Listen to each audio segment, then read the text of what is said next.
신약성경 마태복음 28장 20절 말씀입니다. 자, 이 마태복음 28장에 나와 있는 이 말씀, 여러분들이 암송하셔야 될 암송 구절인데 굉장히 중요한 말씀이고 아주 위대한 말씀이에요. 여러분 듣지만 마시고 성경책 펴보세요. 전부. 마태복음 28장 20절 말씀 펴셔서 함께 큰 소리로 읽으시고 이렇게 밑줄도 그시고 중요한 데다 이렇게 동그라미도 좀 치시고 은혜 받으신 내용이 있으면 이렇게 작은 글씨로 한번 이렇게 적어도 보시면서 기도하시는 마음으로 이 말씀을 받아야 되겠습니다. 그러니까 우리 기독교 신앙, 믿음, 신앙생활이라는 것은 어떤 그 인간의 화려한 말에 달려 있는 게 아니라 중심은 하나님의 말씀이에요. 말씀이라는 게 성경이죠. 성경, 이 성경책. 근데 이 성경책을 읽지도 않고 집에 한 권은 비치가 되어 있는데 너무 오래돼가지고 낡아서 성경책이 글씨도 잘 보이지도 않고 어떤 분은 주무실 때 잠 안 올 때 이거 성경책을 이렇게 베고서 자는 분도 있다고 그래요. 자기 그 개인의 습관이나 생활의 모습은 다양하겠지만 항상 이 성경 말씀을 귀하게 여겨야 된단 말이에요. 성경 말씀을 귀하게 여기고 이 성경 말씀을 통해서 은혜를 받고 또 성경 말씀을 통해서 하나님을 만나고 하나님의 음성을 들어야 됩니다. 자, 마태복음 28장 20절 말씀. 자, 다 같이 한번 큰 목소리로 시작. 내가 너희에게 분부한 모든 것을 가르쳐 지키게 하라. 볼지어다 내가 세상 끝날까지 너희와 항상 함께 있으리라 하시니라. 마태복음 28장 11절부터 20절까지 11절부터 지금 읽었던 그 20절 말씀까지 내용이 이제 예수님께서 주신 위대한 약속과 예수님께서 주신 그 당부의 말씀이에요. 이 세 가지 스토리가 나와 있는데 첫 번째 주제는 이제 예수 그리스도의 권세에 대한 말씀, authority. 두 번째는 예수 그리스도께서 이렇게 당부하시는 분부의 말씀. 세 번째는 예수 그리스도의 그 프라미스, 약속에 대한 메시지가 성경에 기록이 되어 있습니다. 예수님께서는 하늘과 땅에 있는 모든 권세를 가지신 분이시다. 그렇기 때문에 하늘에 있는 천사를 포함해서 땅에 있는 자들과 땅 아래에 있는 모든 자들의 주가 되시는 분이 예수 그리스도다. 여러분 성경을 좀 더 알고 싶으신 분은 빌립보서 한번 찾아보세요. 빌립보서 2장 9절로 11절 말씀.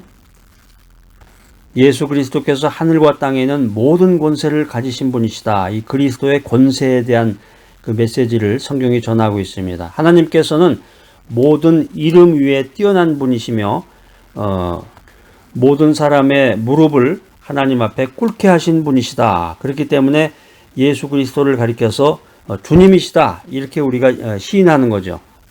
주님께서 우리들에게 분부하십니다. 당부하십니다. 너희는 가서 모든 족속으로 제자를 삼아 내가 너희에게 분부한 모든 것을 지키게 하라. 예수님께서는 우리들에게 가라. go. 가라고 명령하십니다. 분부하십니다. 주님을 알지 못하는 모든 사람에게 가서 그들을 제자로 삼고 세례를 주고 주님께서 분부하신 모든 것을 가르쳐 지키게 하라. 이런 메시지를 우리에게 주고 있습니다. 우리가 인생 살아가면서 믿음 생활하면서 항상 있어야 될 게 뭘까요? 성경에서 말하는 가장 중요한 세 가지는 무엇이냐면은 우리가 항상 지니고 다녀야 될 그 중요한 세 가지. 그게 뭐냐면 믿음, 소망, 사랑입니다. 믿음, 소망, 사랑. 우리가 믿음, 소망, 사랑 가운데 항상 거하면서 우리가 항상 이것을 지녀야 되는데 이 주님의 위대한 약속들이 있기 때문에 이 믿음과 소망과 사랑이 중요한 것입니다. 주님이 분부하시고 주님이 말씀하신 이 약속의 메시지를 받지 못하고 이 약속의 메시지를 갖지 못한 사람들은 절망 가운데, 좌절 가운데 인생을 살아가는 것입니다. 그러나 이 약속의 메시지를 믿고 약속의 메시지를 가진 사람들은 인생의 최악의 여건 가운데서도 고난 가운데서도 참고 인내할 수 있는 것입니다. 우리가 예수 그리스도의 십자가를 사랑하고 예수 그리스도의 십자가를 전해야 되는데 그것은 우리가 십자가를 통해서 내가 다시 태어났기 때문입니다. 십자가를 통해서 내가 새 생명을 받았기 때문에 십자가를 사랑하고 십자가를 전해야 되는 것입니다. 2000년 전에 주님께서 십자가를 지셨습니다. 신약성경 갈라디아서 5장 24절 말씀입니다. 그리스도 예수의 사람들은 육체와 함께 그 정과 욕심을 십자가에 못 박았느니라. 이 갈라디아서에 있는 말씀처럼 예수를 믿는 사람, 십자가를 믿는 사람은 이미 예수님과 함께 세상에 대해서 십자가에서 죽은 거예요. 불평불만이 가득하고 세상을 향해서 자꾸 욕하는 사람들은 아직 십자가에서 죽은 사람이 아니죠. 죽은 사람이 말이 없잖아요. 죽은 사람은. 성경에 보면 이제 사도 바울이 예수 그리스도를 아는 지식이 가장 고상하기 때문에 자신의 그 육적인 모든 것을 배설물처럼 버린다, 이런 고백을 하는 것을 우리가 알게 됩니다. 그러니까 그리스도의 사람들은, 예수를 믿는 사람들은 누구든지 그 육체의 일을 자랑하지 말아라. 그리스도를 믿는 사람들은 그 육체의 일을 자랑할 수 없는 것이다. 육체의 일이라는 것이 자랑할 수 없는 것이다. 이런 메시지를 사도 바울이 우리들에게 전해주고 있습니다. 예수 그리스도와 함께 십자가에서 죽은 사람들은 그리스도의 부활의 역사로 얻은 향기가 되살아나는 인생을 살게 됩니다. 그리스도의 부활의 역사로 얻은 이 향기가 아름다운 찬송으로 표현이 됩니다. 그리스도의 부활의 역사로 얻은 향기가 감사의 노래로 표현돼서 나타나는 것입니다. 그래서 이 찬송이라고 하는 것은 예수님의 이름을 증거하는 입술의 열매가 되는 것입니다. 어떤 분 보니까 이름이 찬송이더라고요.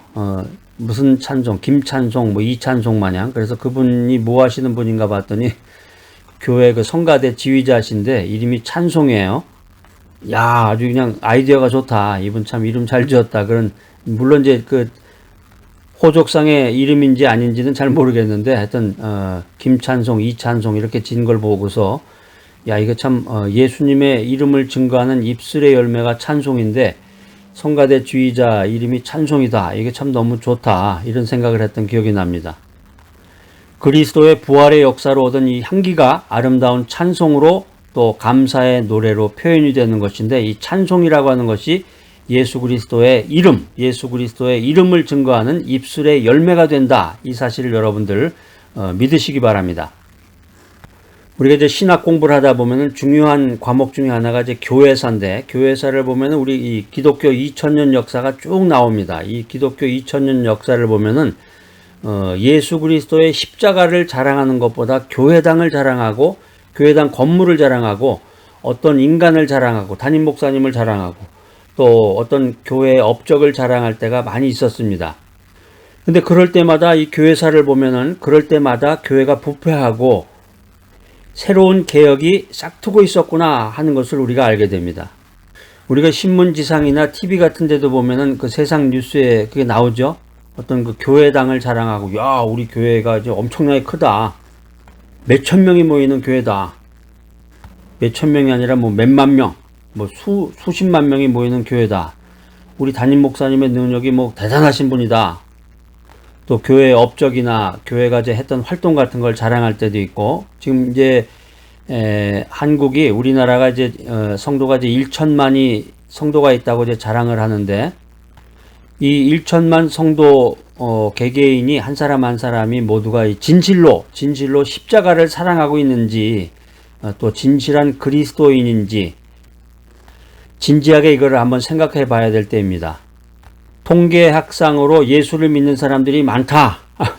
교회 출석하는 사람들이 많다. 근데 이 사람 한 사람이 다 진실된 성도인지, 그 사람들의 그 말과 행실이 정말 다 성경적으로 주님을 기쁘시게 하고 십자가를 전하고 십자가를 사랑하는 사람인지, 이것을 생각해 봐야 됩니다. 자, 여러분, 이 귀한 메시지 들으신 여러분들은 어떻습니까? 나에게 베풀어 주신 이 하나님의 은혜에 감사하십니까? 나에게 베풀어 주신 이 하나님의 은혜에 감사해서 예수 그리스도를 존귀히 여기며 주님을 찬양하고 있는지 한번 생각해 봐야 되겠습니다. 그러니까 요즘은 교회 다닐 때 성경책 갖고 다니는 사람들이 많지 않기 때문에 교회에서 이제 그 프리젠테이션이나 파워포인트 통해서 그게 다 나오죠, 가사가. 그리고 또 뭐 그 핸드폰 같은 거 앱을 통해서 이걸 보다 보니까 이 찬송가가 점점점 사라지게 되는 것 같아요. 교회에서도 찬송가 잘 안 부르는 교회도 있고, 그 여러분들이 이 성경책 뒤에 보면 이 찬송가가 이렇게 찬송가가 쭉 나와 있는데 교동문도 있고, 이 참 좋은 내용이에요. 여러분들 그 신앙 고백이나 기도할 때 꼭 교동문도 한번 열어서 이렇게 보시면서 한번 읽어보세요. 참 그 읽을 때마다 귀한 은혜가 느껴지고, 특별히 이제 찬송가를 자꾸 부르셔야 찬송가도 이제 암송할 수가 있는데, 저는 개인적으로 여러분들이 그 찬송가를 자꾸 부르시기를 권장드리고 싶습니다. 이 찬송가 내용이 너무너무 귀하고, 우리가 이제 교회에 가서 CCM 찬양하는 거하고 좀 다른 거예요. 이 찬송가라는 게. 여러분들 이 찬송을 꼭 기억하시고, 꼭 찬송가를 펴놓으시고, 찬송가를 자꾸, 찬송가를 통해서 하나님을 찬양하는 귀하고 복된 여러분들이 되시기를 바랍니다. 우리가 이제 신문지상에서 TV나 뉴스 같은 데에서 사회적인 여론이 자꾸 이제 그런 얘기가 나오는데, 교회의 그 몇몇 목회자들을 통해서 그 비난받는 그런 뉴스들이 자꾸 생산이 되고, 교회의 그 교직자들이 잘못된 그런 행실을 통해서 이 기독교라는 것이 그 육적인 축복을 얻는 수단으로 전락하고 만다 그러면은 우리가 지금 이 기독교가 부패해지고 있구나, 이런 생각을 하게 됩니다. 여러분들 이런 메시지를 들을 때마다 그런가 보다, 지날 게 아니라 자꾸 성경 메시지, 성경 말씀을 찾아보고 그 말씀을 통해서 은혜를 받고 기도하셔야 된단 말이에요. 기도해야 돼. 하나님께 영광을 돌리고. 갈라디아서 6장 14절 말씀입니다. 갈라디아서 6장에 보면 사도 바울이 아주 명쾌하게 우리가 말했던 그런 내용에 대해서 말씀을 전하고 있습니다. 자, 한번 제가 읽어보겠습니다. 그러나 내게는 우리 주 예수 그리스도의 십자가 외에 결코 자랑할 것이 없으니 그리스도로 말미암아 세상이 나를 대하여 십자가에 못 박히고 내가 또한 세상에 대하여 그러하니라. 우리가 깨어서 기도해야 됩니다. 이 말씀을 근거로 해서 하나님의 말씀을 펴놓고 하나님의 말씀을 읽고 하나님의 말씀을 묵상하고 또 하나님께 감사의 찬양을 드리면서 기도해야 된단 말이에요. 교회당을 자랑하고 인간을 자랑하고 업적을 자랑하면 안 된다. 우리 교회 성도수가 뭐 몇 명이나 되는데 뭐 엄청나. 이런 성도수를 자랑하거나 많은 무리들이 예수를 믿는다고 자랑을 하면 안 되고, 진실로 한 사람 한 사람이, 소수의 사람이지만 우리 교회 몇 명 되지 않지만 한 사람 한 사람이 진실로 십자가를 사랑하고 진실된 그리스도인으로 살아가고 예수를 전하고 십자가를 전하는지 진실된 마음으로 생각하고 깨달아야 되겠습니다. 자, 오늘 이 귀한 메시지 들으신 여러분들, 주님의 사랑을 받은 자로서 예수 그리스도의 십자가를 통해서